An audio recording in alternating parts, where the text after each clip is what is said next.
गम सताए तो मदीना याद कर लेना, दिल को चैन आए तो मदीना याद कर लेना। बोलून ना सुभान अल्लाह, आरो जोरे बोलून सुभान अल्लाह। जो कोई गम सताए तो मदीना याद कर लेना, दिल को चैन आए तो मदीना याद कर लेना। उमर जिंदगी में दुख के दिन तो आई जाती है, उमर जिंदगी में दुख के दिन तो आई जाती है। कभी लम्हा आए तो मदीना याद कर लेना। जो कोई गम सताए तो मदीना याद कर लेना।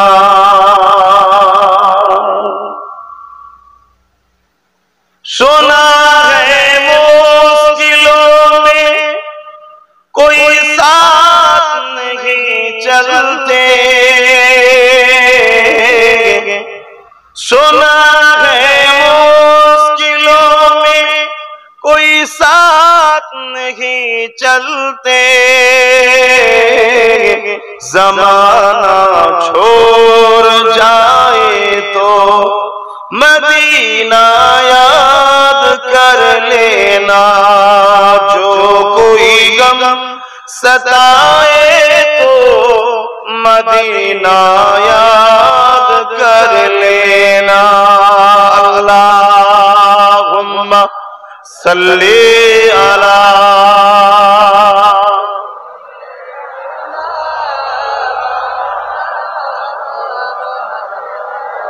वला आली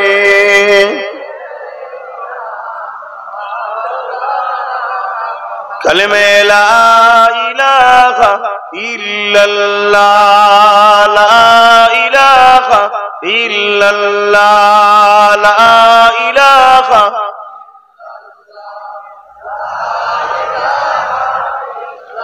हस्बी रब्बी जल्लल्लाह मा फी क़ल्बी खैरुल्लाह, हस्बी रब्बी जल्लल्लाह मा फी क़ल्बी खैरुल्लाह। नूर मुहम्मद सल्लल्लाह हक़ ला इलाहा इल्लल्लाह, ला इलाहा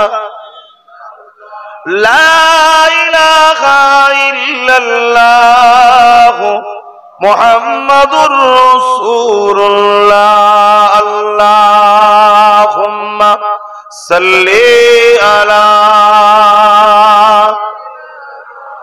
मौलाना मुहम्मद वला आली।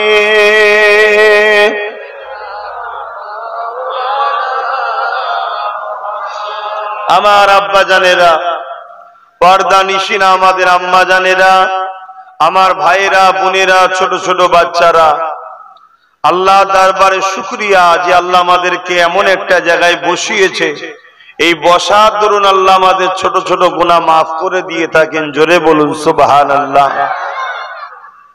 আজ বিশ্বজুড়ে নতুন করে আবার একদল মানুষ শিক্ষার অভাবে হোক বা ভয়ে হোক ইসলাম ও কোরআনের বিরুদ্ধে নানা রকম প্রচারণা, নানা রকম ষড়যন্ত্র চালাচ্ছে।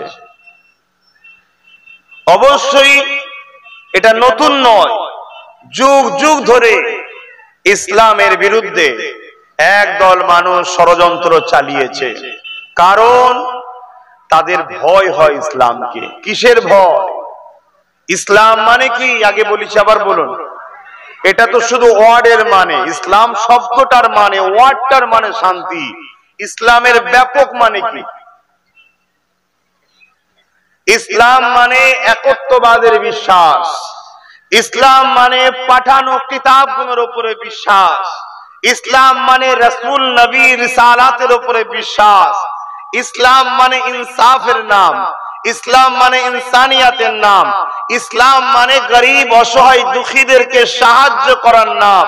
ইসলাম মানে ক্ষুধার্তকে খানা খাওয়াবার নাম। ইসলাম মানে বস্ত্রহীনকে বস্ত্র দিবার নাম। ইসলাম মানে রাষ্ট্রকে প্রেম করার নাম। ইসলাম মানে রাষ্ট্রের নিরাপত্তা দিবার নাম। ইসলাম মানে ভালোবাসার পরিবেশ তৈরি করার নাম।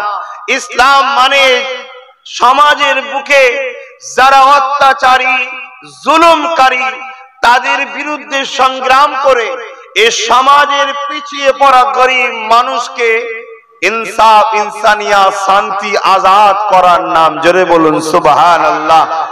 এক কথাই সমস্ত বুড়াই, সমস্ত অন্যায়, সমস্ত জুলুম, সমস্ত অত্যাচার, সমস্ত সন্ত্রাসদের মিটিয়ে দিয়ে সমাজে শান্তি সাম্য প্রতিষ্ঠিত করার নাম হলো ইসলাম। জোরে বলুন সুবহানাল্লাহ।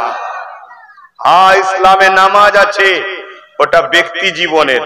ইসলামে রোজা আছে, ব্যক্তি জীবনের। ইসলামে হজ আছে, মালদারের ব্যক্তি জীবনের। ইসলামে যাকাত আছে, মালদারের ব্যক্তি জীবনের।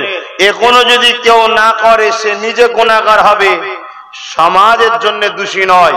কিন্তু ইসলামের ব্যাপক অর্থ হলো আল্লাহ নবীর দরবারে একজন ইহুদি ধর্মের ধর্মগুরু এসেছে। যেমন আমরা মুসলিম ধর্মের ধর্মগুরু, ইহুদি ধর্মের ধর্মগুরু তাদেরকে রাহেব বলা হয়। আল্লাহ নবীর কাছে এসে বলছেন, হুজুর ইসলামের সবথেকে ভালো কাজ কি? আল্লাহ নবী বললেন, ক্ষুধার্তকে খানা খাওয়ানো। জোরে বলুন সুবহানাল্লাহ। ইসলামের অনেক ব্যাপক অর্থ আছে। ইসলামের অনেক ব্যাপক অর্থ আছে। লফজিন অর্থ, ওয়ার্ডের মানে, কথাটার মানে হলো শান্তি। কিন্তু এর ব্যাপক অর্থ সমাজের বুকে সমস্ত অসহায় দিন দুঃখী গরিবকে সাহায্য করে শান্তি প্রতিষ্ঠিত করার নাম হলো ইসলাম। জোরে বলুন সুবহানাল্লাহ। আল্লাহ নবী তাহলে কি বললেন? ইসলামের সবথেকে ভালো কাজ কি? ক্ষুধার্তকে খানা খাওয়ানো। এখানে আরেকটা প্রশ্ন থাকতে পারে, ওই ক্ষুধার্তটা কি মুসলিম না মানুষ? বলুন। মানুষ। মানুষ। ইহুদি জিজ্ঞেস করেছিল, মুহাম্মদ সাল্লাল্লাহু আলাইহি সাল্লাম মুসলিম ক্ষুধার্তকে? আল্লাহ নবী বলেছিলেন মানুষ। কেননা সবাই সৃষ্টিকর্তার সৃষ্টি, অর্থাৎ সৃষ্টিকর্তা সৃষ্টিকে যে খাওয়ায়, সৃষ্টিকর্তা তার উপরে খুশি হয়। জোরে বলুন সুবহানাল্লাহ। খাবার মালিক বেশাক আল্লাহ, অর্থাৎ মাধ্যম যে হয়, ওসিলা যে হয়, সহযোগী যে হয়, সাহায্য দেয়। নবী আমার পৃথিবীর বুকে একত্ববাদের প্রচার করেছে। রাসূল আমার পৃথিবীর বুকে এসে অন্যায়কে মিটিয়ে ন্যায়কে প্রতিষ্ঠিত করেছে। নবী যখন পৃথিবীতে আসলেন, বাচ্চা বাচ্চা মেয়েগুলোকে তাদের নিজের বাপেরা জেন্ত জেন্ত পুঁতে দিত। কারণ তাদের ধারণা ছিল নারী অশুভ জিনিস, নারী ভোগের জিনিস, নারীর বাঁচার কোনো অধিকার নাই। আল্লাহ রসুল দিন দুনিয়ার বাদশাহ এসে এই পৃথিবীর বুকে অত্যাচারী বাপেদের হাত থেকে নারীদেরকে শুধু বাঁচিয়েছে তা নয়, পৃথিবীর মানুষকে শিখিয়েছে নারী হলো মায়ের জাত, আর মায়ের পায়ের তলাতেই আছে জান্নাত। জোরে বলুন সুবহানাল্লাহ। আল জান্নাতু তাহতা আকদামুল উম্মাহাত, প্রত্যেকটা মায়ের পায়ের তলায় তার ছেলের জান্নাত। জোরে বলুন সুবহানাল্লাহ।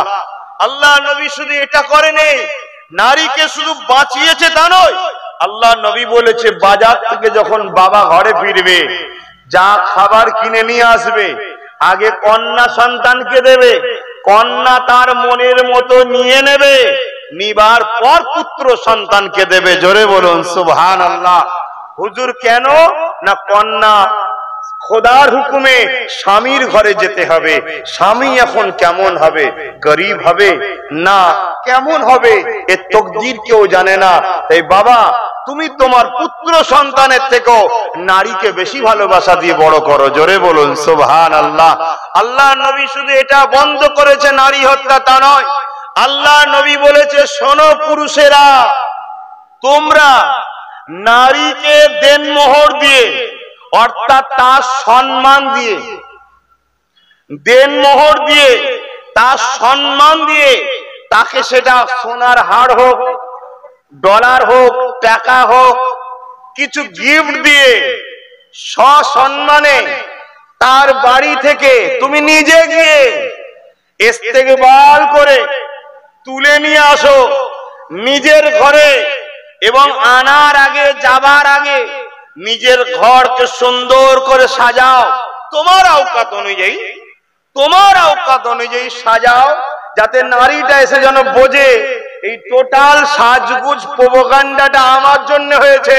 তার মনটা বলবে, যাক, আমাকে যে আনছে সে আমার আসার আগে এত প্রস্তুত নিয়েছে, আশা রাখছি বাকি জীবনটা আমার সঙ্গে অনেক কিছু ভালো মন্দ করে চলবে, ভালো নিয়ে চলবে। ইসলাম এত সুন্দর শিক্ষা আমাদেরকে দিয়ে গেছে। জোরে বলুন সুবহানাল্লাহ। এখন কেউ যদি ইসলামের দাবি করে পড়লায়, ওটা তার অপরাধ। সেই ইসলাম বিরোধী কাজ করছে, অন্যায় কাজ করছে। ইসলামে পড়লিয়া হারাম। ইসলামে পড়লিয়া কি? হারাম। এই হারামকে বন্ধ করো। আর এই হারামকে যদি তুমি হালাল জেনে বিসমিল্লাহ বলে খাও, ইসলাম থেকেই বেরিয়ে যাবে। অতএব তুমি বাইক নিয়ে এসো না, গাড়ি নিয়ে এসো না, টাকা পয়সা নিয়ে এসো না, তুমি একটা সুন্দর জীবন সাথী নিয়ে আসো। সুন্দর বলতে শুধু রূপ নয়, রূপ বেশি দিন থাকে না, সুন্দর দিন দেখো তার মধ্যে আছে কিনা। দিনদারি, রসুল বলেছে আগে দিনদারি দেখো, তার মধ্যে ভদ্রতা আছে কি। দিনদারিটা কি? আবার বললাম, ভদ্রতা, সভ্যতা, নম্রতা, মনুষ্যত্ব, ইনসাফ, ইনসানিয়াত, প্রেম, ভালোবাসা তার মধ্যে আছে কিনা দেখো। এরকম একটা দিনদার মেয়েকে নিয়ে আসো। তাতে যদি তোমাকে তার বাবার বাড়ির বিয়ের খরচও দিতে হয়, গোপনে দিয়ে দাও, কিন্তু দিনদার মেয়েকে নিয়ে আসো। 10 লাখ দিলে ঠক্কর মারো যদি দিনদার মেয়ে না হয়। কেন 10 লাখ উড়াতে এক রাতও লাগে না, লাগে। এমন একটা বিমার হবে, বড় একটা হসপিটালে যাবেন, একটা অপারেশনে 20 লাখ খরচ। কি গো, আমি ভুল বলছি নাকি? ওনার তো গ্যারান্টি নেই কখন সুস্থ ছেলের বিমার হয়ে যাবে। কিন্তু একটা দিনদার মেয়ে হলে কি হবে?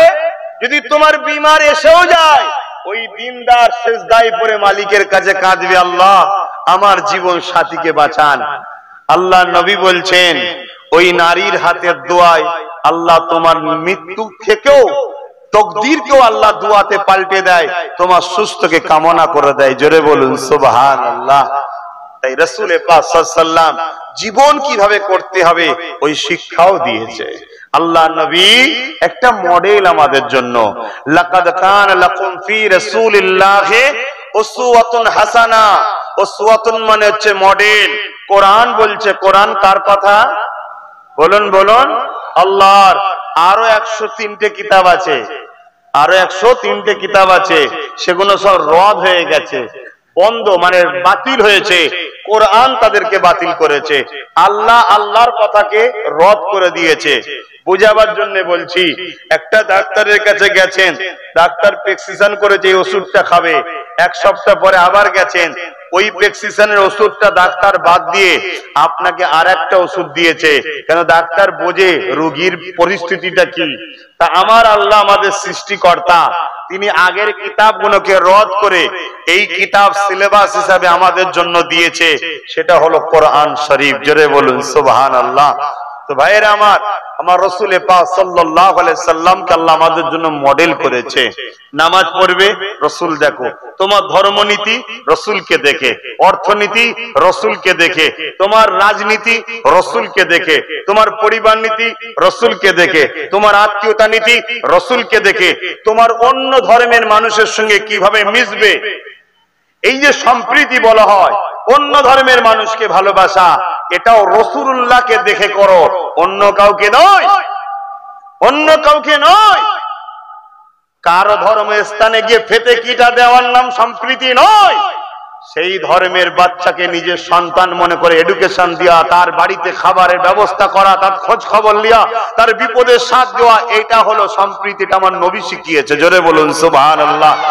দুনিয়ার সাথে আমাদের মিলবে না ভাই, কারণ আমরা কাউকে মডেল বানাই না, আমরা মোহাম্মদ রসুলকে মডেল বানাই। আমার নবীর জীবনে সব আছে, আপনি অবাক হয়ে যাবেন। একটা যুবক ছেলে, আপনি অবাক হয়ে যাবেন। আমার রসুল পাক সাল্লাল্লাহু আলাইহি সাল্লাম প্রতিদিন দরবারে যখন বসতেন, সাহাবারা সব আসতেন নানা রকম সব অভিযোগ নিয়ে, যার যা সমস্যা। এবং রসুল পাক সাল্লাল্লাহু আলাইহি সাল্লাম মদিনার রাষ্ট্রপ্রধান ছিলেন। 10 বছর তিনি মদিনাকে শাসন কিভাবে করতে হয় শিখিয়েছে। রসুল পাক এত চিন্তার মধ্যে দিয়েই নবী যখনই দরবারে বসতেন, এলাকার সমস্ত বাচ্চারা রসুলুল্লাহর কাছে আসতো। নবী তাদেরকে আগে সময় দিতেন, তাদের খোঁজ খবর নিতেন। এমনকি কোন দিন বাচ্চারা আমার নবীর কাপড়ের খোঁড় ধরতো, কাপড়ের জামার খোঁড় ধরে টানতো, রসুলুল্লাহ লুজ দিতেন। বাচ্চারা যেদিকে নিয়ে যেত রসুল সেদিকে যাচ্ছেন। জিনার উপরে এত বড় পৃথিবীর দায়িত্ব, হাজারো লাখো বড় বড় সাহাবারা বসে আছে, সবকিছু ছেড়ে দিয়ে আল্লাহ নবী বাচ্চাদের সঙ্গে, বাচ্চারা যখন টেনে টেনে নিয়ে যেত, যেদিকে নিয়ে যেত, বলতো না এইদিকে কোথায় নিয়ে যাচ্ছ, যতক্ষণ খুশি নিয়ে যেত সেই দিকে বাচ্চাদের সাথে রসুল পাক সাল্লাল্লাহু আলাইহি ওয়াসাল্লাম ঘুরতেন। জোরে বলুন সুবহানাল্লাহ। আল্লাহ নবী, নূর নবী, দয়ার নবী একদিন দরবারে এসে বসেছে। এই বিষয়টা মনে পড়েছে, একটু শোনো শোনো আমার ভাইয়ের। আমরা তো নিজেদের বাচ্চাদের ঘরেই ভালোবাসতে পারিনি, পরের বাচ্চা তো দূরের কথা। আল্লাহ নবী মদিনার নববী শরীফে এসে বসেছেন।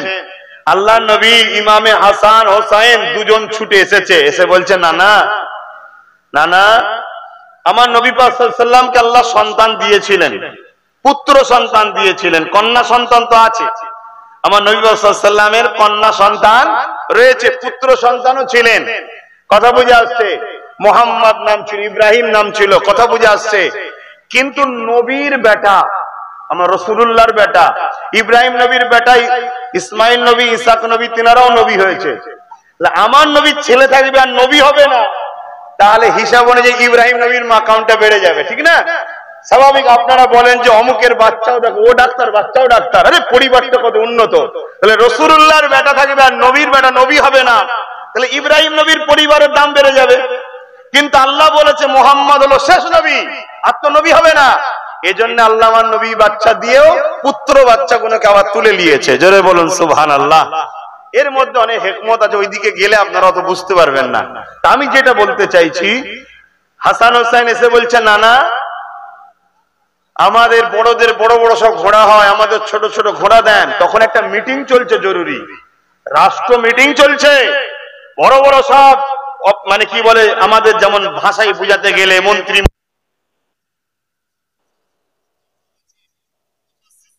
আরো সব বিদেশি লোকেরা এসেছে। ঠিক এমন সময় হাসান হোসেন এসে বলছেন, নানা, বড়দের বড় বড় ঘোড়া হয়, আমাদের ছোট ছোট ঘোড়া দিতে হবে।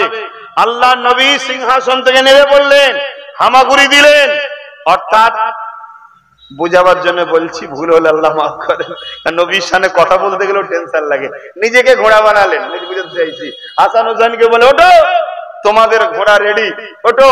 নিয়ে অত জরুরি মিটিং এও বাচ্চাদেরকে রসুল কখনো দুঃখ দিতেন না। জোরে বলুন সুবহানাল্লাহ। নিয়ে এক মাথা থেকে আর এক মাথা ঘুরে ঘুরে ঘুরে ঘুরে ঘুরে ঘুরে যাচ্ছে আসছে, যাচ্ছে আসছে। হাসান হোসেন নানা জানের পিঠে বসেই আছে, রসুলুল্লাহর পিঠে বসে আছে, লাপাচ্ছে, চুল ধরেছে, আনন্দ করছে। যতক্ষণ না তারা খুশি মনে নামলো, আল্লাহ নবী ততক্ষণ তাদেরকে আদর করলো। এটা নিজের ঘরের বাচ্চা। এবার চলে আসুন বাইরের বাচ্চা, বাইরের বাচ্চা। আল্লাহ নবী একদিন হঠাৎ করে সাহাবাদেরকে বলছে, ওই যে বাচ্চাগুলো খেলছে, ওর মধ্যে একজনের বাচ্চা দেখতে পাচ্ছিনি, যার বাপ ছিল আগুন পূজারী। কি ছিল? আগুন পূজারী। বোঝেন তো, মুজুসি বলা হয় যারা আগুনকে খোদা বলে মানে। আর আমরা কি বলি? আগুন খোদা নয়, আগুন যিনি সৃষ্টি করেছেন সেই আল্লাহ হলো আমাদের খোদা। জোরে বলুন সুবহানাল্লাহ। তারা আগুনকে খোদা বলে মানে, তাদের বিশ্বাস আগুনের উপাসনা করলে আগুন নাকি পোড়াবে না। আর আমাদের বিশ্বাস আগুনের ক্ষমতা নেই একটা পশম পোড়াতে পারে, যদি আল্লাহর হুকুম না হয়। জোরে বলুন সুবহানাল্লাহ। কেন আমাদের বাপ ইব্রাহিম আলাইহিস সালামকে যখন নমরুদ আগুনে ফেলেছিল, আমার আল্লাহ আগুনকে বলেছিল ইব্রাহিমের জন্য ফুলের বাগিচা হয়ে যায়, আগুনের ভেতরে ফুলের বাগিচা হয়ে গিয়েছিল। জোরে বলুন সুবহানাল্লাহ। তার প্রমাণ কোথায়? কোরআন। আর কোরআন কেলে পৃথিবীতে এত রিসার্চ হচ্ছে ভুল বার করার জন্য, পৃথিবীর শিক্ষিতরা বার করতে পারছে না। শত শেষে তারা বলছে কোরআন কোন মানুষের নয়, সৃষ্টিকর্তার বাণী। তারাও কোরআন মেনে নিচ্ছে। জোরে বলুন সুবহানাল্লাহ। আমাদের দেশে একজন রয়েছেন হযরতে গরিবে নওয়াজ, নাম শুনেছেন না? উনি যখন এই হিন্দুস্তানে আসেন, উনি একদিন রাস্তা দিয়ে যাচ্ছে, দেখছে 40 জন লোক একটা আগুনের কুণ্ডু, মানে গর্ত করা আছে, তাতে বিরাট বড় পাইপ লাগানো আছে, সেখানে আগুন জ্বলছে, আর 40 জন সে আগুনের উপাসনা করছে। গরিবে নওয়াজ তাদের কাছে গেলেন, এসে বললেন তোমরা কি করছো? তারা বললেন আমরা আগুনের উপাসনা করছি, আগুন আমাদেরকে না পুড়িয়ে দেয়। গরিবে নওয়াজ বললেন কত বছর? তারা বললে এটা আমাদের হাজার হাজার বছর ধরে চলে আসছে। কত বছর? হাজার হাজার বছর ধরে আমার বাপ দাদু সবাই করে আসছে। গরিবে নওয়াজ বলছে তাহলে তো তোমাদেরকে আর কোনোদিনই পোড়াবে না। তা তোমরা একবার দুনিয়ায় কমসে কম কে একজন হাত দিয়ে দেখাও তো দেখি। তখন তারা রেগে গিয়ে বলছে এ বাবা, তুমি আমার সঙ্গে রহস্য করছো, আগুন তো পেলেই পোড়াবে, তা তোমরা তাহলে উপাসনা করছো কেন? কিন্তু আমি মঈনুদ্দিন বলছি, গরিবে নওয়াজ বলছে, আজমির শরীফে যিনি রয়েছেন, আমি মঈনুদ্দিন বলছি আগুনের ক্ষমতা নেই, কাউকে পোড়াতে পারে। জোরে বলুন সুবহানাল্লাহ। আপনাদের কি আকীদা আগুনের ক্ষমতা আছে পোড়াবার? ক্ষমতা কার? এই যে হাতটা লাড়ছি, এটা আমার ক্ষমতা? কে দিয়েছে? এটা আমার নয়, দিয়েছেন ব্যবহার করতে। জানটা বেরিয়ে যাবে, গালটা যদি হাঁ করে মরি বন্ধ করার ক্ষমতা থাকবে না, চোখটা যদি চেয়ে মরি লোক দেখে লাশ জানাজা পড়ার আগে পালাবে, হয়তো চেয়ে আছে রে, যদি কেউ বন্ধ করে দেয় তো হবে, ঠিক না? তো সব ক্ষমতার মালিক আল্লাহ হুসাইয়ুন কাদির, তিনি হলেন আল্লাহ। তো ভাইয়ের আমার, তা গরিবে নওয়াজের সঙ্গে কথা কাটাকাটি হতে হতে সে এখন বলে ফেললো তুমি দাও না। গরিবে নওয়াজ বলছে আমি তো উপাসনা করি না, আমি তো আগুনের উপাসনা করি না। তা তোমরা যখন বলছো শোনো, মঈনুদ্দিন হাত কি দেবে? আগুনের ক্ষমতা নেই, মঈনুদ্দিনের জুতা পোড়াতে পারে। বললেন না সুবহানাল্লাহ? আগেকার সময় জুতা পরতো খড়মের। খড়ম কিসের হয় জানেন? কাঠকে আগুন কত পছন্দ করে বলেন তো, হ্যাঁ? আর হাজার হাজার বছরের অগ্নিকুণ্ড। মঈনুদ্দিন আজমিরি জুতাটাকে নিক্ষেপ করলো আগুনের মধ্যে, শুনছেন? আগুনের মধ্যে নিক্ষেপ করলো। একজনকে বলছে যে এবারে তুমি বার করে দাও, আমি তো নিক্ষেপ করলাম, বার করো। তারা কেউ রাজি হচ্ছে না। এক রায়াতের মধ্যে আছে তাদেরই একটা বাচ্চা পাশে খেলা করছিল, গরিবে নওয়াজ বাচ্চাটাকে কোলে নিতেই দেরি আর নিয়েই লাভ মেরেছে আগুনে।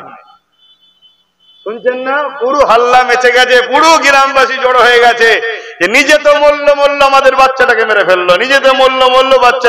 আরে একই আদমি রে, হই হই হয়ে গেছে, বিশাল ভিড় জড়ো হয়ে গেছে। অনেকক্ষণ পরে হুজুর গরিবে নওয়াজ খড়মের জুতো পায়ে দিয়ে চাদর ঝাড়তে ঝাড়তে বাচ্চাটাকে নিয়ে বেরোচ্ছে। জোরে বলুন সুবহানাল্লাহ, আরো জোরে বলুন সুবহানাল্লাহ। গরিবে নওয়াজকে এই আগুন থেকে যিনি বাঁচিয়েছেন তিনি কে? জোরে বলবেন কে?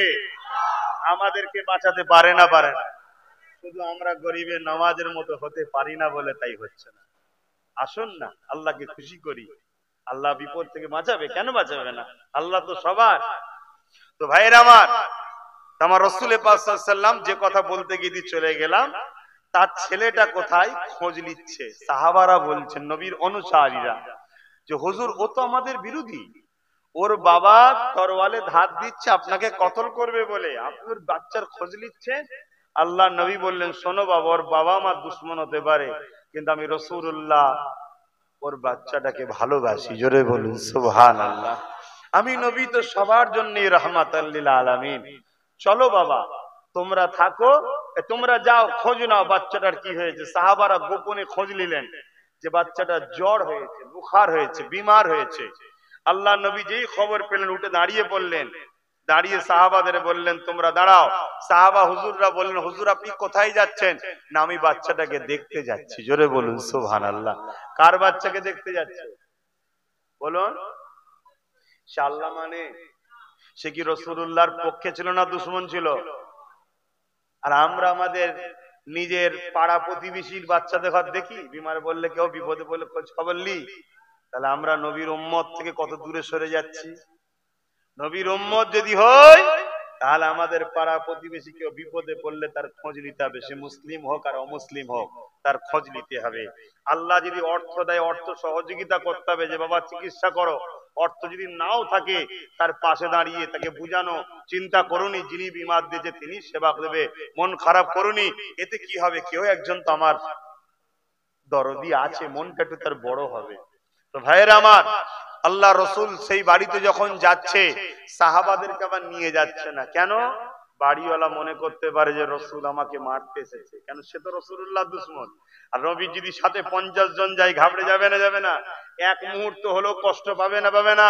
নবী দুশমনকেও কষ্ট দিতে চাই না। জোরে বলুন সুবহানাল্লাহ। আল্লাহ নবী সাহাবাদের বললেন দাঁড়াও। সাহাবা হুজুররা আবার বলেন, হুজুর বিয়াদবি নেবেন না, আমি স্মরণ করিয়ে দিই ও কিন্তু আপনার দুশমন। আল্লাহ নবী বললেন জানি আমি, চলো। সমস্ত সাহাবারা রয়ে গেলেন, নবী পাক গেলেন, বাড়ির বাইরে থেকে ডাক দিলেন, বাড়িওয়ালা বাইরে বেরিয়ে এলো। এই যে বাড়ির বাইরে থেকে ইজাজত লিয়া, এটাও হলো ইসলাম। জোরে বলুন সুবহানাল্লাহ। আমরা ধরুন আপনি কোন মুসলিম, এখন তো মুসলমানের বাড়িতেও পর্দা নেই, আর কি বলবো, দুঃখের কথা। ধরুন আপনি অমুসলিম ভাইয়ের বাড়িতে যাচ্ছেন, কোন বাড়ি ঘেরাও নেই, আর নেই, আপনি কি হুড়মুড়কে ঢুকে পড়বেন নাকি? না, আপনি তো ইসলামের অনুসারী হন, পর্দা থাকুক চাই না থাকুক, আপনাকে বাইরে থেকে ইজাজত নিতে হবে। আমি অমুক এসেছি, ভেতরে যাব, কি ভাই কেউ আছেন একটু বাইরে আসবেন। হতে পারে তার পরিবার কেউ গোসল করছিল বা কাপড় পাল্টাচ্ছিল, কোন কাজে তারা ব্যস্ত ছিল। আপনি বেগানা পুরুষ, যতই পাড়ার লোক হন, এটা উচিত নয়। কথা বুঝে, এটাও ইসলাম শিখিয়েছে। ইসলাম ছোট্ট ছোট্ট সব কিছু শিখিয়েছে।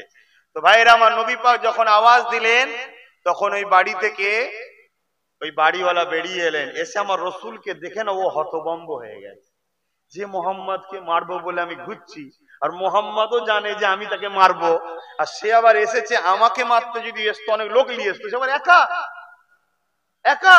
ওই যে হতভম্ব হয়ে চিন্তা করছে আল্লাহর নবী, ওর চিন্তার শেষ হবার আগেই রসুল বলছেন, বাবা তোমার বাচ্চা নাকি শুনলাম অসুস্থ, আমি মোহাম্মদ তোমার বাচ্চাকে ভালোবাসি, সমস্ত বাচ্চার সঙ্গে তোমার বাচ্চাও তো খেলতে যায়, তাকে আমি ভালোবাসি, তা আমাকে ইজাজত দাও, আমি তোমার বাচ্চাটাকে দেখবো। বলুন কত বড় দুশ্মন হলো, নিজের সন্তানকে যখন ভালোবাসবে একটু হলেও মন নরম হবে না? হবে না?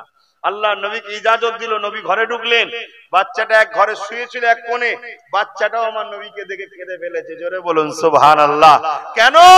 তার বাপ মা বিমারে পড়ে আছে, খোঁজ নেয় না। আমিনা লাল জানে ইনি হলো আসল দরদি। জোরে বলুন সুবহানাল্লাহ। তাই রাসূল পাক সাল্লাল্লাহু আলাইহি ওয়াসাল্লাম বাচ্চাটার কাছে গেলেন, মাথায় হাত রাখলেন, আল্লাহ নবীর হাতের বরকতে আল্লাহ বাচ্চার জ্বরকে কমিয়ে দিলেন, শেফা দিলেন। জোরে বলুন সুবহানাল্লাহ। আল্লাহ নবী, নূর নবী, দয়ার নবী বাচ্চাকে জিজ্ঞেস করছে, বাবা তুমি এখন কেমন আছো? বাচ্চা কাঁদে আর বাপ মার মুখের দিকে তাকিয়ে বলে, মা আব্বু সকাল থেকে বিমারে পড়ে আছি, রক্ত তোমার ইনার নয়, আর ইনাকে দুশ্মনী তোমরা করো, দিন রাত গালি দাও, অস্ত্র ধার দাও, ইনিও জানে। কিন্তু আমি যখন মুসলিম বাচ্চার সাথে ইনার দরবারে যাই, অন্য বাচ্চারাও যখন ইনার কাপড় ধরে খেলার মাঠের দিকে টেনে নিয়ে আসে, আমি এক খোর ধরে টেনে নিয়ে আসি। কোন দিনের জন্য একবারও বুঝতে দেয়নি যে আমাকে কখনো আলাদা নজরে দেখেছে। শোনেন, এটা শুধু নয়, একদিন আমাদের সঙ্গে একটা বাচ্চা ছিল, যে বাচ্চা একটা পাখি পুষতো। একদিন এই বাচ্চাটা পাখি না নিয়ে খেলার মাঠে এসেছিল। আল্লাহ নবী দরবার থেকে বেরিয়ে গিয়ে বলেছিল, বাবা তোমার পাখিটা দেখতে পাচ্ছি না কেন, তোমার পাখিটা কেমন আছে? জোরে বলুন সুবহানাল্লাহ। শোনেন, আপনি আপনার বাচ্চার খোঁজ নেন না, আর ইনি সেই মহামানব যে একটা পাখি একদিন দেখতে পায়নি, তারও খোঁজ নিচ্ছে। তবে আজ আমি একটা কথা বলে দিই, আমার হৃদয়ের মধ্যে আছে, আমি যেদিন বড় হব মুহাম্মদ রসুলকে লিডার বলে মেনে নেব। জোরে বলুন সুবহানাল্লাহ, আরো জোরে বলুন সুবহানাল্লাহ। আল্লাহ নবী সাহাবাদেরকে এসে বলছে, যখন ছেলেটা এই কথা বলল, আমি বড় চিন্তিত হয়ে উঠলাম। কেন? তখন নয়, এখনো তো এখনো তো কেউ রাসূলুল্লাহর দিকে আসলে তাকে হত্যা করে দেয়, মেরে দেয়, মারে দেয় না, দেয় না? তা আমি বড় চিন্তিত ছিলাম যে বাচ্চাটাকে তার বাপ মা না মেরে ফেলে, কতল না করে দেয়। কিন্তু আমি দেখলাম বাপ মার চোখ দিয়ে পানি বেরোচ্ছে, মায়ার নজরে তারা দেখছে। একটা সময় হলো বাপ মা উভয়ে রাসূলুল্লাহকে নিজেদের মডেল হিসাবে মেনে নিল। জোরে বলুন সুবহানাল্লাহ। আল্লাহ নবী প্রেম বেটেছে পৃথিবীকে, আল্লাহ নবী শিক্ষা দিয়েছে, লা ইয়ারহামুল্লাহু মান লা ইয়ারহামুন নাস। যে মানুষের উপরে দয়া করে না সে আল্লাহ পাকের দয়া কখনো পাবে না। এখানে নাস শব্দ আছে আরবি কথা, যার বাংলা মানে হলো মানুষ। যে মানুষের উপরে দয়া করে না সে আল্লাহ পাকের দয়া কখনো পাবে না।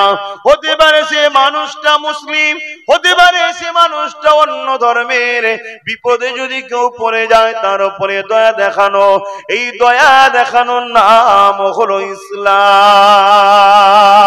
যে আল্লাহর সৃষ্টির উপরে দয়া দেখাবে আমার আল্লাহ পাক তার উপরে দয়া দেখাবে।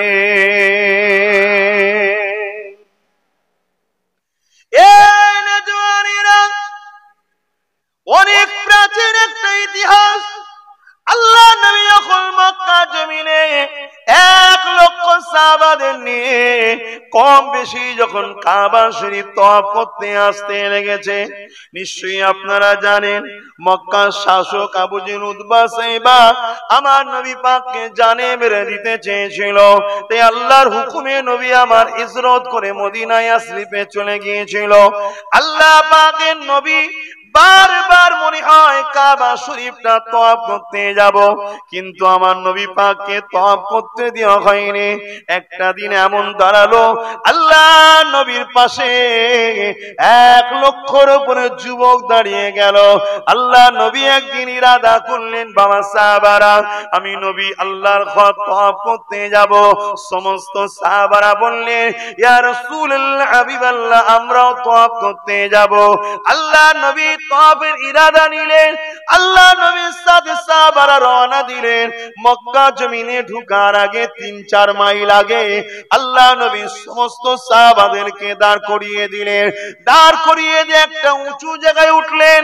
আল্লাহ নবী উঁচু জায়গায় উঠে বলতে লাগলেন, বাবারা আমি মুহাম্মদ একা যাব মক্কা, তার অনেকক্ষণ পরে তোমরা যাবে। সাহাবারা জানতে চাইলেন, ইয়া রাসূলুল্লাহ হাবিবাল্লাহ এমনটা কেন হবে?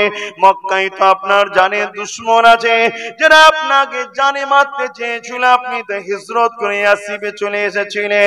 আল্লাহ নবী বলেছিলেন এই জন্যই তো একা যাব।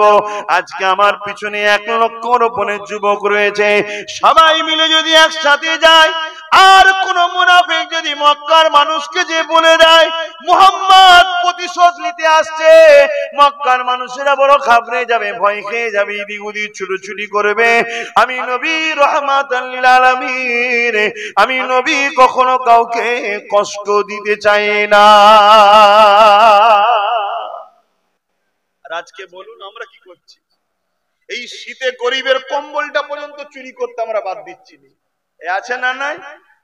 বর্ষার সময় তেরপলটাও চুরি করে দিতে বাদ দিইনি, মরুক গে যাক গরিব। অথচ বলি আমরা নবীর উম্মত। এইরকম মুসলিম দাবিদার আছে না নাই? আমি কোন অমুসলিম ভাইদের কিছু বলতে চাইছি না, কেন ধর্মসভা কথা বুঝে আসছে, আমি আমার কমকে বুঝাচ্ছি। এরকম মুসলিম দাবিদার আছে না নাই? এমনও মুসলিম দাবিদার আছে একটা ঘরে হয়তো একটা ছেলে ইনকাম করে, হয়তো সে ছেলেটা একটু হকবাদী, সত্য কথা বলে, তার নামে মিথ্যা সাক্ষী দিয়ে গাঁজার কেস দিয়ে ভরে দিয়েছে, 7 বছর জেল খাটছে। সে বেচারি কত কষ্ট পেচ্ছে, তার বাপ মা কত কষ্ট পেচ্ছে, আর অথচ বলছে আমি নবীর উম্মত। ওরে বদমাইশ, তুই মরতে দেরি, তোর কবর জাহান্নাম হতে দেরি হবে না। কেন? 2 ধরনের হয়, একটা হকুন নাস, একটা হকুল্লাহ। আল্লাহর হক, আল্লাহর হকে যদি ভুল হয়ে যায় কাঁদলে আল্লাহ ক্ষমা করে দেবে। বান্দার হক যদি নষ্ট হয় আল্লাহ বলেছে আমি মাফ করব না। আল্লাহর হক যেমন নামাজ আছে, রোজা আছে, এগুলো যদি কাজা হয়ে যায় কাঁদলে আল্লাহ মাফ করে দেবে। আর কারো যদি ওপরে মিথ্যা কেস দাও, কাউকে জুলুম করো, কারো ঘর ভাঙো, কাউকে মিথ্যা কেসে ফাঁসিয়ে দাও, কারো সম্পদ কেড়ে নাও, কারো উপর অত্যাচার করো, এটা হলো বান্দার হক। ওই বান্দা না মাফ করলে আল্লাহ মাফ, জোরে বলে আমার মুসলিম দাবিদারদের মধ্যে এরকম বান্দার হক মেরে খাওয়া লোক আছে না নাই? কথা বলছেন না কেন?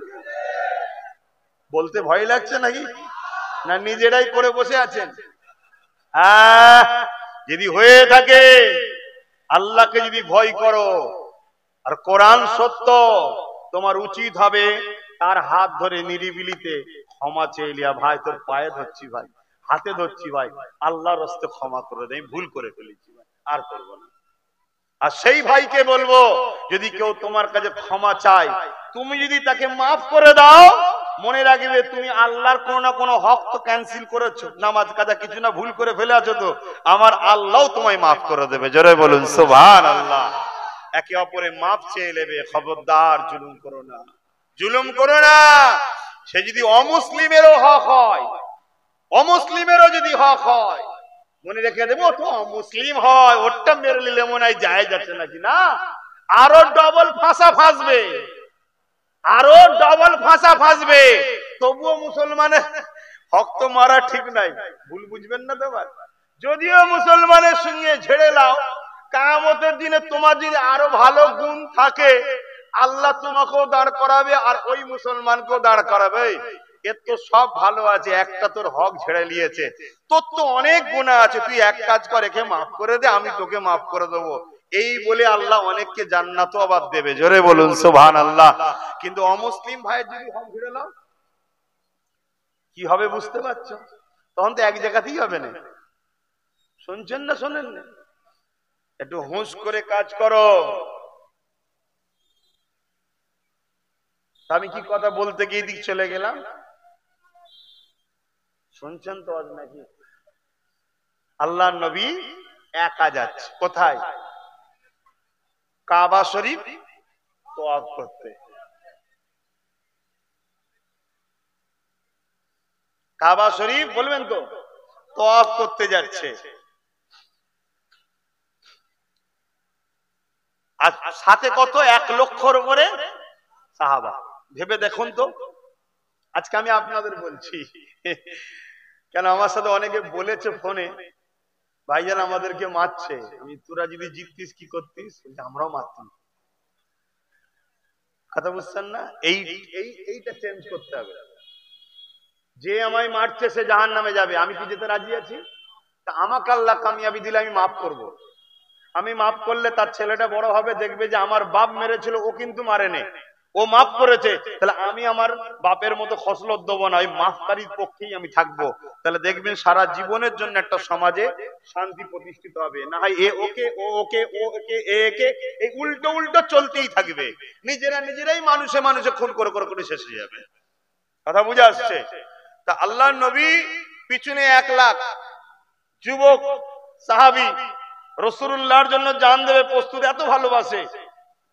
যাচ্ছে কোথায়? তওয়াফ করতে। 3-4 মাইল বাকি আছে মক্কা যেতে। হঠাৎ করে দাঁড়িয়ে গেলেন, উঁচু জায়গায় উঠলেন টিলার উপরে, যাতে কথাটা সবাই শুনতে পায়। যে কি বললেন? তোমরা দাঁড়াও, কেউ আগাবে না, আমি একা যাব। সাহাবারা বলছেন, হুজুর মক্কায় আপনার দুশমন আছে, জানে মেরে দেবে, মারতে চেয়েছিল, রাত্রিরে আল্লাহর হুকুমে আপনি হিজরত করেছেন। আল্লাহ নবী বলছেন, এই জন্যই তো একা যাব। কেন? আমার সাথে যদি 1 লক্ষ যুবক যায়, মক্কার মানুষের কাছে কেউ যে মিসগাইড করতে পারে, মুনাফিক পর্যন্ত নাকি মিসগাইড করতে পারে। যেমন আমাদের সমাজে মুসলিম নয় মুসলমান সাজিয়ে একদল মাথায় টুপি মুখে দাড়ি দিয়ে অন্য ধর্মের সাথে ঝগড়া লাগিয়ে দিচ্ছে, করছে না করে না?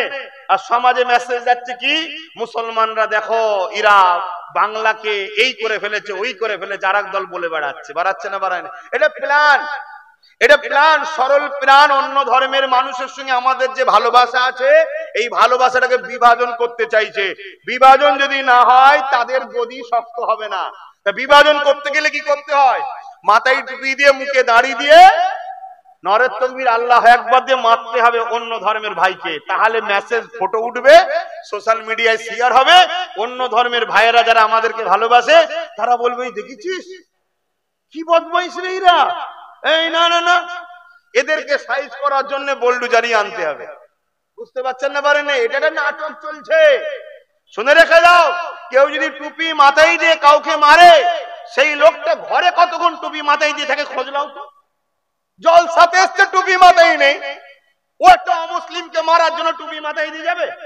এখানে দরুদ শরীফ পড়তে বললে মুখ দিয়ে আওয়াজ বেরোয় না, আর কাউকে মারার জন্য জোরে জোরে আল্লাহু আকবার বলবে?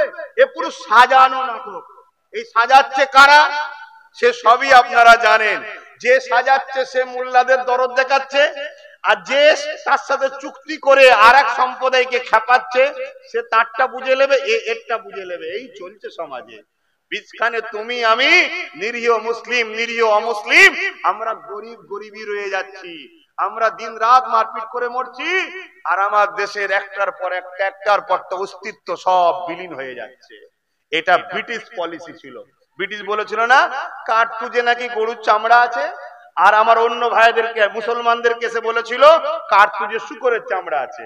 আর অমুসলিম ভাইদেরকে কি বলেছিল? কাঠতুজে। আরে পড়েননি স্যার? এই ইতিহাসে পড়েছেন না পড়েননি? তাহলে আর ওই কাঠতুজ ছিল মুখে করে ছিঁড়ে ছুটতে হয়, যাতে করে ব্রিটিশদের পিওর দিকে মুসলমানরা না ছোড়ে কাঠতুজ। কারণ ছুটতে গেলেই শুকরের চামড়া আছে, মুসলমান শুকরকে হারাম জানে। শুনছেন না শোনেননি? তাহলে মুখে দেবে না। আর অমুসলিম পাড়ায় যে কি বলেছে? গরুর চামড়া আছে।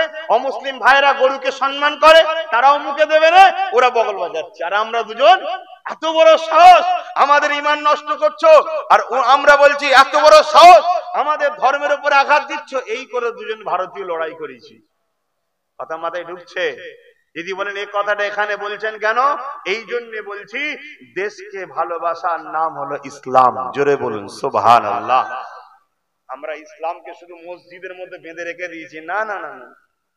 ইসলাম দেশকে ভালোবাসার নাম। যাক, আমি ওদিকে যাচ্ছি না। আমার রাসূল পাক কি বললেন? সমাজে কিছু লোক আছে, তারা মক্কায় যে বলবে মোহাম্মদ প্রতিশোধ নিবার জন্য 1 লক্ষ লোক নিয়ে আসছে, তারা ভয়ে ছুটি করবে, তারা কষ্ট পাবে। এটা আমি নবী চাইবো না, আমি একা যাব। আহা, কুরবান যাক। আল্লাহ নবী যখন একা মদিনায় মক্কায় ঢুকছে, পুরো মক্কা ফাঁকা। ইতিহাস বলছি বাপ, পুরো মক্কা ফাঁকা। আল্লাহ নবী সেই শিশুবেলার গলি দিয়ে কোথা ঘুরেছে। নবী তো মক্কায় আগমন করেছে, সেই স্মৃতিগুলো দেখছে, চোখের পানি ফেলছে আর ঘুরছে। এ দরজার কাছে গিয়ে ডাক দিচ্ছে, ও দরজার কাছে ডাক দিচ্ছে। নিজের প্রতিবেশীদের, সব তো বাড়ি, সব তো আত্মীয়তা, প্রতিবেশী তো ডাক দিচ্ছে, কেউ কোথায় নাই। দেখছে একটা বুড়ি মহিলা একটা পুটলি ধরে টানাটানি করছে, ভারী পুটলি। আল্লাহ নবী পিছন দিয়ে যে বললেন, মা, মক্কার মানুষ গেল কোথায়? বুড়ি বলছে, জানিস না, ওই মোহাম্মদ আসছে প্রতিশোধ নিতে 1 লক্ষ লোক নিয়ে। নবী যেটা ভেবেছিল সেটা হলো না? হলো না? জোরে বলুন। কেউ এসে লাগিয়েছে না লাগাইনে?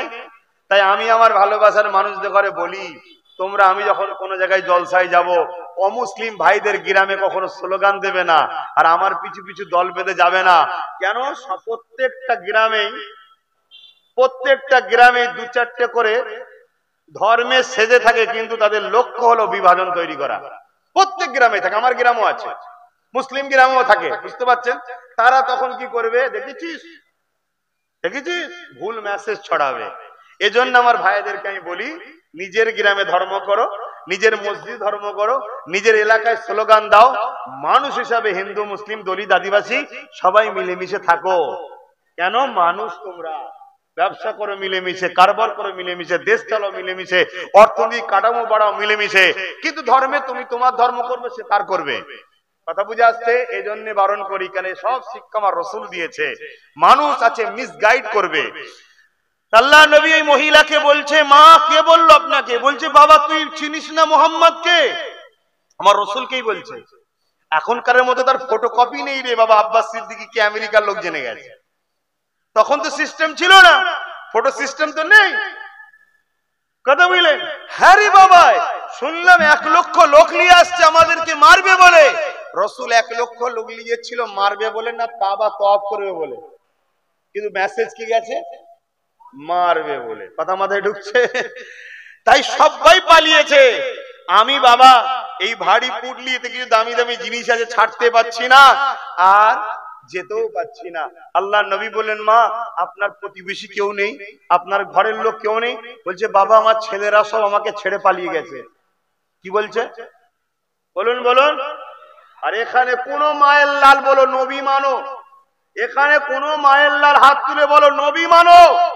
নিজের জানের থেকে, মায়ের জানের থেকে নিজের জানকে বেশি দামি মনে করে এমন কেউ আছে? বলো। তোমার মায়ের উপরে হামলা হবে, তুমি মা ছেড়ে দিয়ে নিজের জান বাঁচাবার জন্য পালাবে, এমন কেউ আছে এখানে? যদি থাকো সে উম্মতে মুহাম্মাদি হতে পারো না।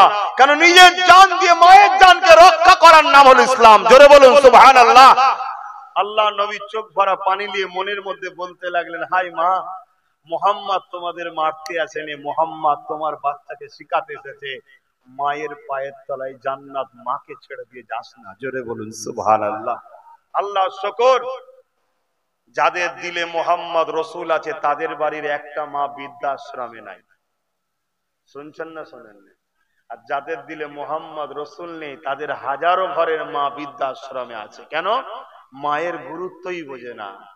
পৃথিবীর যদি রাজত্ব দেওয়া হয় আমাকে, পৃথিবীর রাজত্ব যদি দেওয়া হয় আমাকে, আর যদি বলা হয় তুমি তোমার মায়ের সঙ্গে বেয়াদবি করো, আমি রাজত্ব থেকে লাঠি মেরে দেবো, আমার মায়ের কদমে ঠোঁট লাগিয়ে চুমা দেবো। জোরে বলুন সুবহানাল্লাহ। কেন? আমার মায়ের পায়ে চুমু খাওয়াটা হলো আমি আমার জান্নাতে চুমা দিলাম। জোরে বলুন সুবহানাল্লাহ। মা সেই নিয়ামতের জিনিস, এটা আমেনার লাল আমায় শিখিয়েছে। কেন? পৃথিবীর রাজত্ব সিংহাসনে বসবো, বসতে দেরি, মরতে দেরি নেই, এক মুহূর্তে আমার মরণ হয়ে যেতে পারে, ওর রাজত্ব বেকার হয়ে যাবে। আর মায়ের কদমে যদি চুমা দিই, আল্লাহর জান্নাতে চুমা দেওয়া হলো। মা আমার এত সম্মানের জিনিস, এ শিক্ষা রসুল দিয়েছে। আমরা মাকে ভালোবাসি কিন্তু মায়ের ইবাদত করি না। ইবাদত কার করি? জোরে বলুন। আল্লাহর। সেজদাটা আল্লাহ ছাড়া কাউকে করি না। কথা মাথায় ঢুকছে? কেন? মাকে যিনি বানিয়েছে তিনার সেজদা করি, আর মাকে তিনি সম্মান করতে বলেছে, সম্মান করি তিনার হুকুমে। জোরে বলুন সুবহানাল্লাহ। তোমার রাসূল পাক বললেন, মা আপনি কি আমায় ছেলে মনে করবেন? তাহলে আপনার পুটলিটা আমি নিয়ে যাব। শুনছেন? বুড়ি আমার রাসূলুল্লাহর দিকে একবার তাকালেন, তাকিয়ে বলছে, বাবা তোর বাড়ি কোথায়?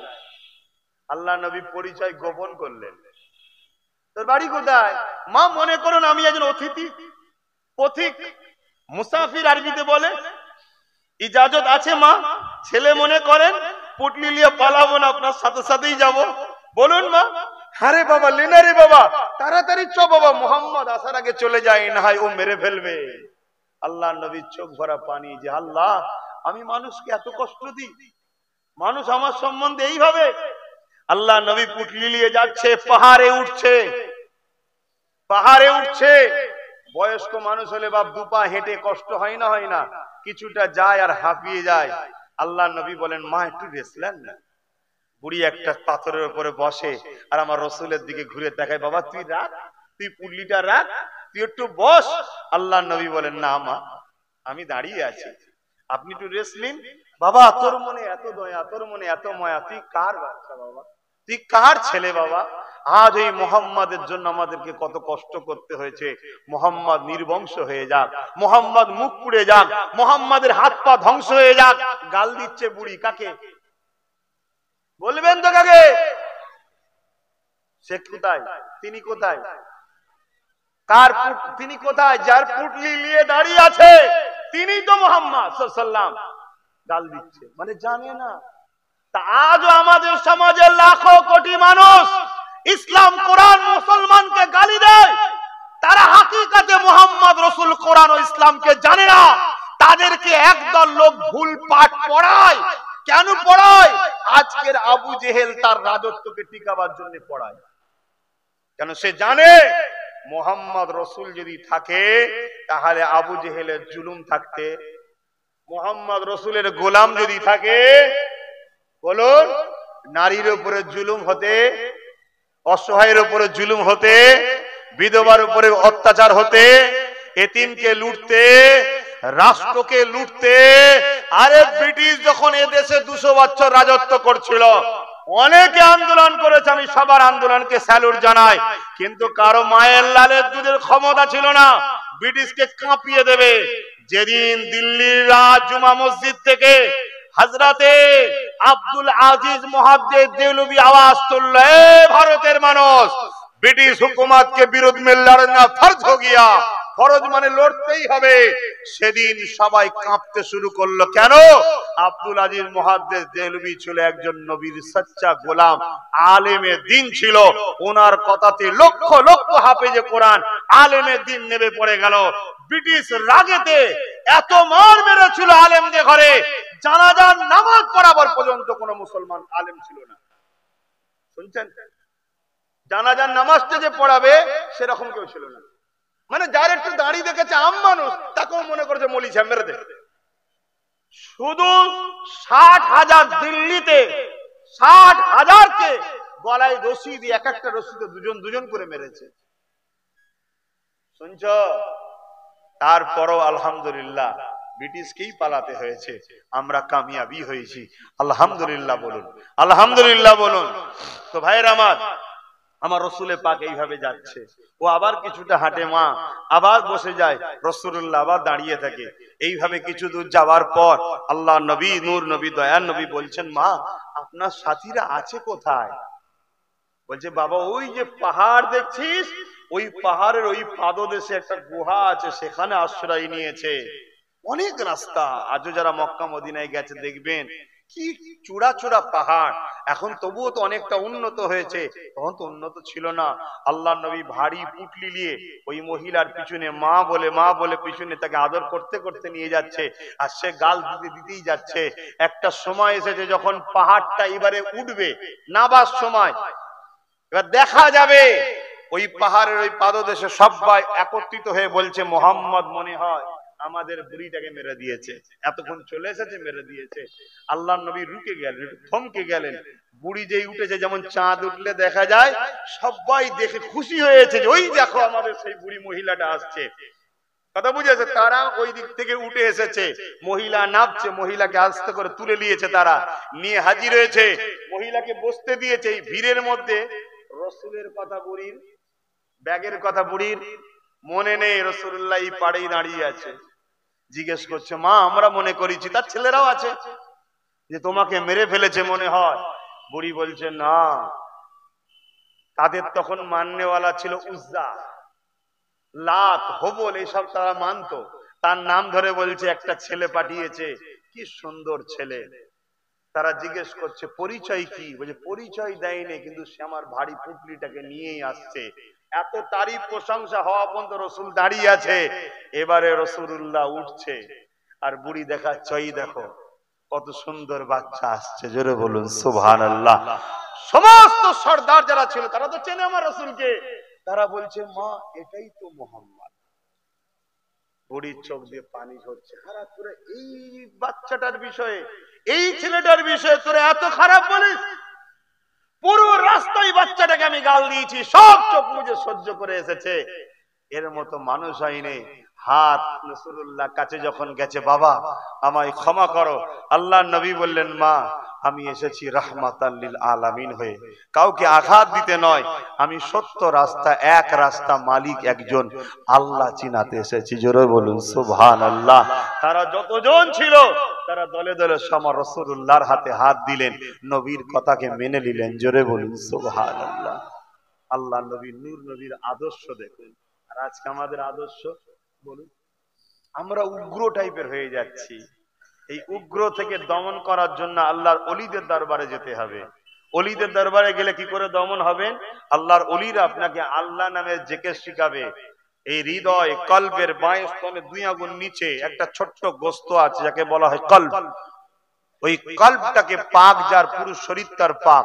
আর এই কলবকে পাক করার একটাই জিকির আছে, সৃষ্টিকর্তার নাম আল্লাহ।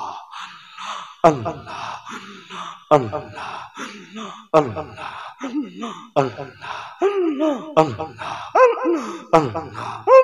এখানে ধাক্কা মারতে হবে, তবে এটা পাক হবে। এটা যখন পাক হবে, আপনার এই হাত দিয়ে কাউকে জুলুম করতে মন যাবে না, খিদে লাগলেও হারাম খেতে মন যাবে না, এই চোখ দিয়ে খারাপ দেখতে মন যাবে না, এই কান দিয়ে খারাপ শুনতে মন যাবে না, এই পা দিয়ে খারাপ জায়গায় যেতে মন যাবে না।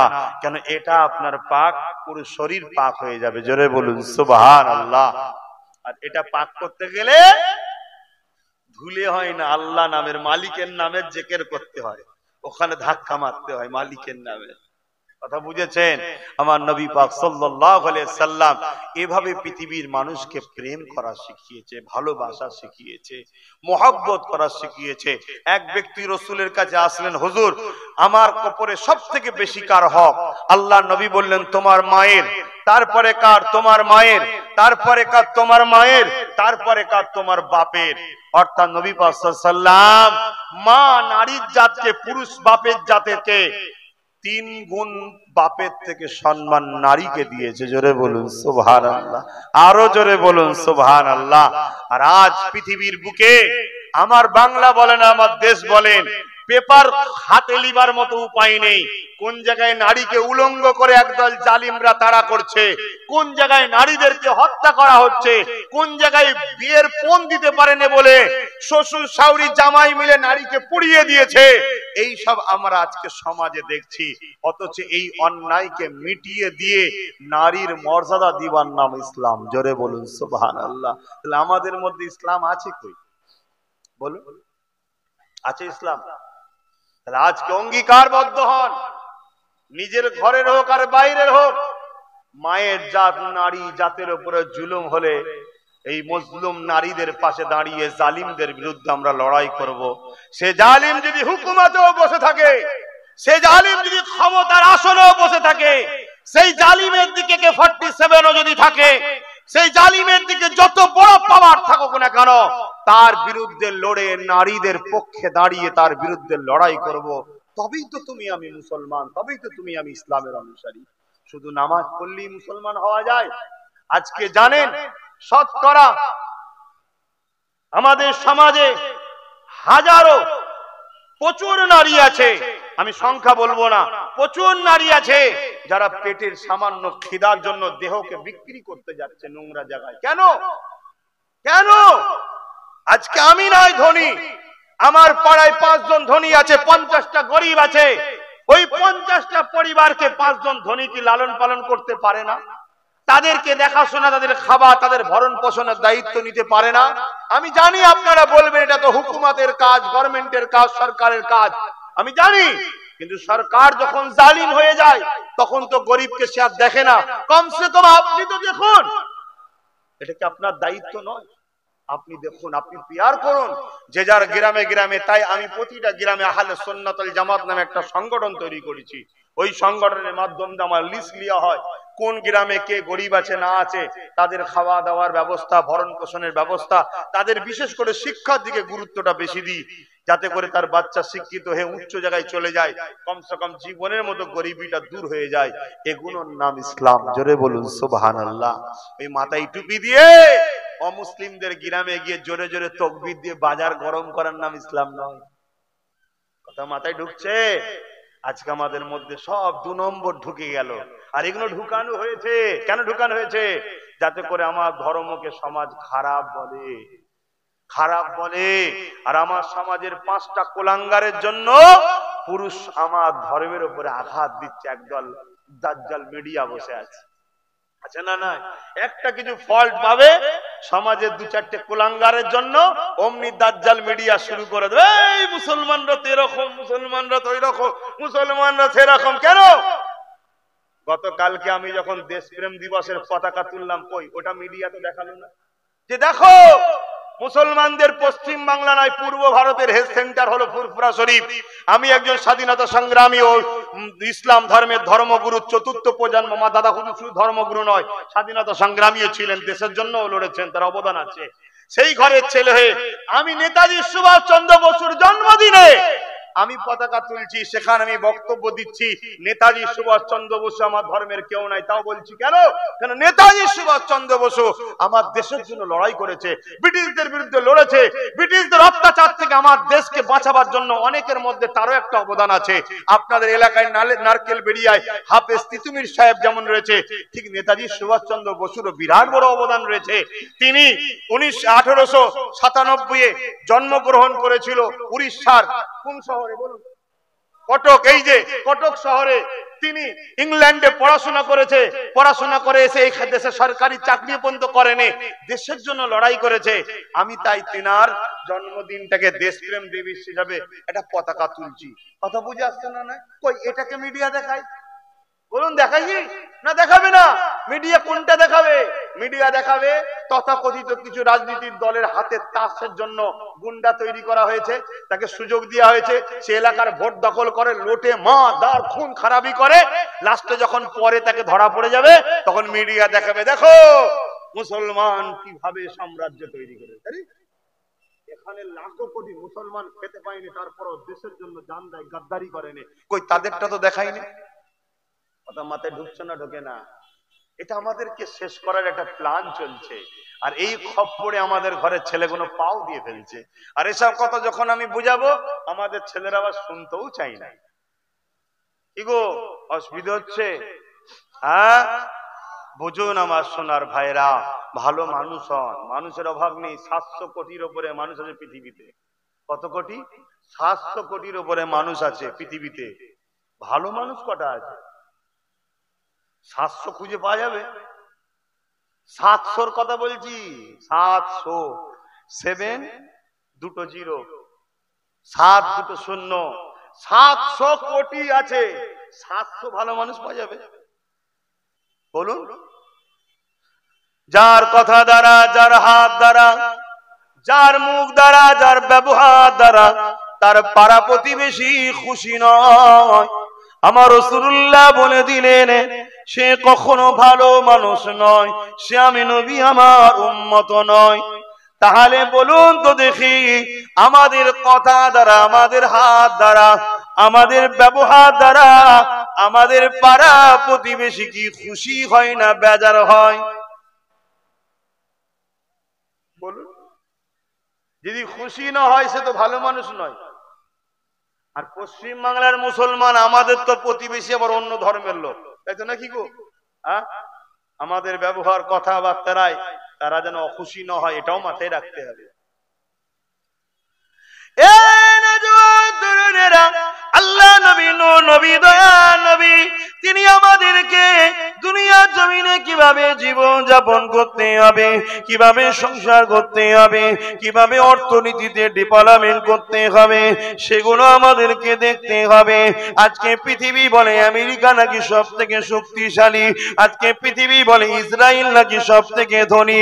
আর এগুলো মিডিয়ার বক্তব্য, মিডিয়ার বক্তব্য। একজন চাক্ষুষ থেকে আসা ব্যক্তির কথা শোনো, পৃথিবীর বুকে সব থেকে শক্তিশালী তো সে যার পরিবারে কোনো অশান্তি নয়। পৃথিবীর বুকে সব থেকে শক্তিশালী তো যে যার এলাকায় কোনো চোর নাই। পৃথিবীর বুকে সব থেকে শক্তিশালী তো সে যার এলাকার নারীরা কোন রকম ভাবে বিউজ্জিত হয় না, সুরক্ষিত থাকে। পৃথিবীর বুকে এমন একটা জায়গা বলো, হ্যাঁ আমেরিকা পরমাণু বোমা করেছে, হ্যাঁ ইসরায়েল পৃথিবীকে টাকা ধার দেয়, সুদে খাটায়, পৃথিবী তাই সবাই ইসরায়েলকে ভয় করে, কেননা ওর টাকা সবাই ধার করে বসে রয়েছে। কিন্তু পৃথিবীতে একটা দেশ বলো, একটা জায়গা বলো যেখানে কোনো সংসারে অশান্তি নয়, যেখানে স্বামী স্ত্রীর মধ্যে কোনো অশান্তি নয়, যেখানে নারীরা কোনো রকম ভাবে দুঃখের মধ্যে, কষ্টের মধ্যে বা নারীদের উপরে কোনো ইফটিজিং হয়, একটা জায়গা বলো। আজ আমি বলে যাই, মনে রেখে দাও, পৃথিবীর বুকে একটা জায়গা আছে 1450 বছর আগে নবী আমার সিস্টেম শিখিয়ে দিল, যে জায়গাটা পৃথিবীর সব থেকে গরিব ছিল, আজকে দিনে পৃথিবীর সব থেকে শ্রেষ্ঠ জায়গা, ওই জায়গাটা হলো ইয়াসরিব, মদিনা, যেখানে নারী ধর্ষণ তো দূরের কথা, 1500 বছর আগ থেকে আজ পর্যন্ত কোন সংসারে ডিভোর্স তালাকও হয়নি। কোন নারী ওখানে ধর্ষিত তো দূরের কথা, কোন রকম ভাবে তাদেরকে ইফটিজিংও করা হয়নি। মদিনায় চোর নেই, মদিনায় খুনি নেই, মদিনায় ধোঁকাবাজ নেই, মদিনায় চিটিংবাজ নেই, মদিনায় প্রতারণাকারী নেই, মদিনায় নারীর উপর জুলুমকারী স্বামীও নেই, বা লম্পট কোনো ছেলে নেই রাস্তার নারীকে ইফটিজিং করবে। মদিনা শরীফে কোনো দুর্নীতি নাই, মদিনা শরীফে কোনো গরিবও নাই। শুনছেন কেন? এটা আমেনা লালের দেখানো তৈরি সিস্টেমে আজ তারা অক্ষরে অক্ষরে চলছে। জোরে বলুন সুবহানাল্লাহ। কোন সংসারে অশান্তি নেই, কোন সংসারে ডিভোর্স নাই। হ্যাঁ আপনি বলতে পারেন বিমার হলে কি হবে? আরে বিমার হতেই পারে না তুমি যদি মোহাম্মদ রাসূলের সুন্নতে জীবন কাটাও। বিমার হতেই পারে না। আমি কোন বিমারের কথা বলছি আশা করছি বুঝতে পারছেন। সাংসারিক জীবনের যা প্রয়োজন, কথা মাথায় ঢুকছে না? ঢোকে? হতেই পারে না। আমরা দুনিয়ার বদ অভ্যাস, বদ নোংরা ছবি, বদ ভাবে জীবন যাপন, বদ সোহবতে উঠা বসা, বদ পরিবেশের স্টাইলের জন্য আজকে আমরা শারীরিক দিক দিয়ে সব কমজোরি হচ্ছে। আর কি খুলে বলতে পারি তোমাদের? তো যাক, আমার রসুলে পাক সাল্লাল্লাহু আলাইহি সাল্লামকে মডেল হিসাবে বানো, আমার নবীকে ফলো করো, আমার নবীকে পিয়ার করো, আমার নবীর দেখানো রাস্তায় চলো। আমার নবী যা বলেছে আজকের বিজ্ঞান রিসার্চ করে রাসূলুল্লাহ সত্যকে মানতে বাধ্য হচ্ছে। জোরে বলুন সুবহানাল্লাহ। ১৫০০ বছর আগে রসুল বললেন তোমরা পানি যখন পান করবে বসে পান করবে, শরীরকে সোজা রেখে করবে, এক নিঃশ্বাসে খাবে না, অল্প অল্প করে খাবে, আস্তে আস্তে খাবে। আজকের বিজ্ঞান রিসার্চ করে বলছে হ্যাঁ, মোহাম্মদ রসুল যেটা বলেছে ওটাই পানি পান করা সবচেয়ে উত্তম। কেউ যদি পানি ঠিকভাবে পান করতে পারে তার চেহারার গুলো সহজে নষ্ট হবে না, তার কিডনি নষ্ট হবে না, তার শরীর ভালো থাকবে। জোরে বলুন সুবহানাল্লাহ। ১৫০০ বছর আগে রসুল পাক সাল্লাল্লাহু আলাইহি ওয়াসাল্লাম বললেন তোমরা খাওয়া দাওয়ার পর ডান দিকে কাত হয়ে শোবে। ছোট্ট ছোট্ট বিষয়গুলো বলছি, কথা বুঝছেন না? কিভাবে খাবেন, কিভাবে শোবেন, খাবার আগে কি খাবেন, খাবার পরে কি খাবেন, কখন কখন খাবেন, সব রসুল শিখিয়েছে। জোরে বলুন সুবহানাল্লাহ। আমাদের লাইফ স্টাইলের প্রত্যেকটা সেকেন্ড সেকেন্ড রসুল আমাদেরকে শিখিয়েছে। আমাদের বলতে কি, পৃথিবীর মানুষকে শিখিয়েছে। আমি নিয়েছি তাই বলছি রসুল। তবে হ্যাঁ, আমি আবার কমপ্লিটও নিতে পারি না, আমারও দোষ আছে। আমি অক্ষরে অক্ষরে সব মানতে পারি নাকি? কথা বলছেন না কেন? মেনে উঠতে পারিনি, তাই আমার ক্ষতি হচ্ছে, আমি ক্ষতি হয়েছে, কথা বুঝে আসছে। কিন্তু যারা মেনেছে তাদেরকে খেয়াল করে দেখুন। এই যে হার্ট অ্যাটাক হয় কেন? আল্লাহ নবী বললেন খাওয়া দাওয়ার পর ডান দিকে কাত হয়ে শোবেন। কোন দিকে? ডান দিকে কাত হয়ে শোবেন। কেন? বাঁদিকে হার্ট আছে, কথা বুঝে আসছে। এই হাড়টা যখন আপনি বাঁদিকে শোন, পুরো শরীরের চাপটা আপনার হাড়ের ওপরে পড়ে, শুনছেন? আর যখন আপনি ডান দিকে কাঁধে শুনছেন এবং গালের তলে একটা হাত দিতে বলেছে, পায়ের এই হাঁটু থেকে সামান্য ব্যান্ড করতে বলেছে, কথা বুঝে আসছে। এইভাবে যখন শোবেন আপনার পুরো হাড়টা ফ্রি হয়ে থাকবে, হার্ট অ্যাটাকের চান্স থাকে না। জোরে বলুন সুবহানাল্লাহ। হাই আমার নবীর উম্মত, সেই নবীকে ছেড়ে দিয়ে আজকে ওষুধের পিছনে আমরা ছুটছি। রসুলকে জিন্দেগিতে আনো, সব সমস্যার সমাধান হয়ে যাবে। জোরে বলুন সুবহানাল্লাহ। তুমি দুনিয়াবি জিন্দেগিতে শান্তি পাবে, তোমার রাষ্ট্রীয় জিন্দেগিতে শান্তি পাবে। এই আজকে এত চাটাং বাচাং করে সব চিল্লাচ্ছে, কোনো টেনশন লিবার কিচ্ছু নেই, কোনো কিচ্ছু করার দরকার নেই। শুধু একটা প্রস্তুতি লাও, কি? নিজেকে মোহাম্মদ রসুলের নকশা কদমে চালাও। শুনছেন না? শোনেন। আরে চিঙ্গিস খানের মতো জালিম ঠান্ডা হয়ে গেছে, আলাকু খানের মতো জালিম ঠান্ডা হয়ে গেছে। শুধু নিজেকে মোহাম্মদ রসুলের সুন্নতে তৈরি করো, ভালো মানুষ হও, দেখবেন সব ঠান্ডা হয়ে যাবে। কথা বুঝে আসছে? আসেন, আল্লাহ আমাদের সকলকে সেই নবীর সুন্নাত অনুযায়ী জীবন গড়ার তৌফিক দান করে। বলুন আল্লাহুম্মা আমিন। তাহলে কোন বিষয় নিয়ে শুরু করেছিলাম? ইসলামে অনেক কাজ আছে, দেখেন না, ওই যে ওরম ওরম বললে হবে না তো, ওরম বললে হয়? ছেলেটা ছোট ছেলে, ওইটুকু ছেলে, ছোট ছেলে, তার হাতে বাপ দিয়েছে একটা রেজাল্ট লাইট। তো বোঝে যে হুজুরের মুখে মারতে নাই, ও বোঝে জলসা যে করছে তার মুখে মারতে। আচ্ছা বোঝে না, একটু বাচ্চা বোঝে কি? ওর পিছনে সবাই মিলে হই হই করে পড়লে হবে না। যদি কিছু বলার দরকার হয় ওর বাপটাকে বলা দরকার, কথা ঠিক না বেটি? কিন্তু ওর বাপ আবার কি বলবে? আমার ছেলে যা খুশি করবে, তোমার তাতে কি, আমার টাকা। কিন্তু এই বাপকে বলবো তুমি তো ধ্বংস হয়েছো, ছেলের জীবনটাকে তুমি ধ্বংস করছো, তোমার জন্য ভবিষ্যৎ দুটো। কি? একদিন দেখবে যদি শুধরে না যাও, শুধরে গেলে আলহামদুলিল্লাহ, আমি কাউকে ছোট করছি না, ওই ছেলেই এত বিক্ষিপ্ত হবে, ওই বুড়ো বয়সে বাপকে ধরেই ঘর থেকে বার করে দাও, বেরো বুড়ো বেরো। একটা হলো ওষুধ। দ্বিতীয় ওষুধ কি? এই কথা খারাপ বলছি, যদি শুধরে যায় হবে না, যদি না শুধরে হবেই, চ্যালেঞ্জ দিচ্ছি হবে, লিখে রেখে দাও আজকের কথাটা। আজ শুধরে যায় হবে না, ও ছেলে আল্লাহ করে ভালো হয়ে যাবে বাবা। আর দ্বিতীয় কি হবে? কিয়ামতের দিনে যখন ওই ছেলেটা জাহান্নামে যাবে ভুল করার জন্য, তো আস্তে আস্তে আরো ভুল করবে, আল্লাহকে বলবে আল্লাহ আমায় জাহান্নাম দিচ্ছেন কেন? না তুই এই এই করেছিস। তখন বলবে আল্লাহ আমি এইগুলো যখন করতাম আমার গার্জিয়ান তো আমায় রুখতো না, তো ও কেন জান্নাত যাবে? আল্লাহ বলল ওর সাথে ওর বাপকেও দে। এই দুটো ভবিষ্যৎবাণী বলে গেলাম, আরো অনেক কিছু কাজ আছে, বেশি বললে মাথা তুলতে পারবেন না, ওই জন্য হালকা করে বলছি, বেকার বেশি বললে অসুবিধা আছে।